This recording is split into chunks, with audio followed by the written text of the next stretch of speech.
പോകാൻ നമുക്ക് ശകലം എണ്ണ അങ്ങ് ഒഴിച്ച് കൊടുക്കാം. ഇത്തിരി എണ്ണയും ഒരു ശകലം നെയ്യും കൂടിയാണ് ഒഴിക്കുന്നത്.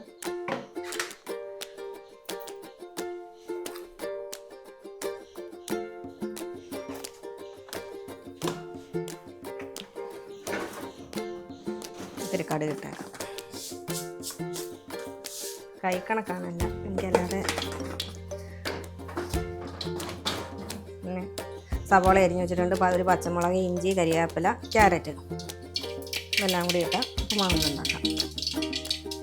കടുക് പൊട്ടി ഇനി നമുക്ക് സവോള ഇടാം. അതിൻ്റെ പുറകെ ഇഞ്ചി ഇട്ട് പച്ചമുളകും ഇട്ട് ക്യാരറ്റും കരിവേപ്പില ഇട്ടാം. ഒന്ന് വരണ്ട് വരുമ്പോൾ വെള്ളം ഒഴിക്കും.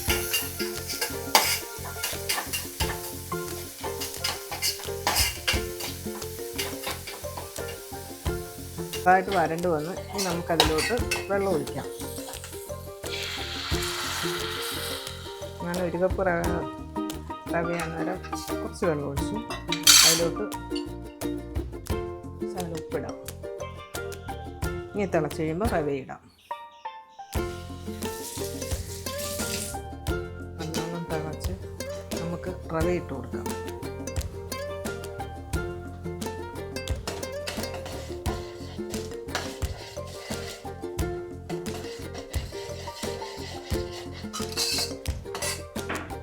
സ്വല്പം നേരം മൂടി വെക്കാം.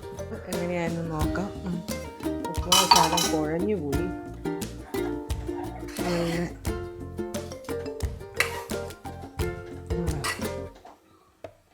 ശകലം നെയ്യും കൂടി ഒഴിച്ചു കൊടുക്കാം.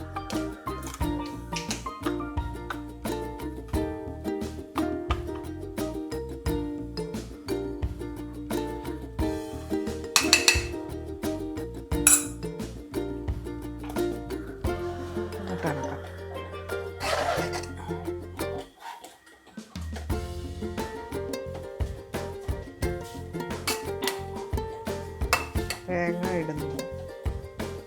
തേങ്ങ ഇല്ലാത്ത ഉപ്പുമാവ്.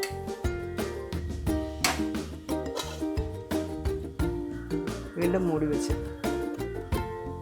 നമ്മുടെ ഉപ്പുമാവ് എങ്ങനെയാണെന്ന് നോക്കാം. നല്ല അടിപൊളിയായിട്ട് ഉപ്പുമാവ് വന്നിട്ടുണ്ട്. എന്താ നല്ല സോഫ്റ്റായിട്ടാണ്.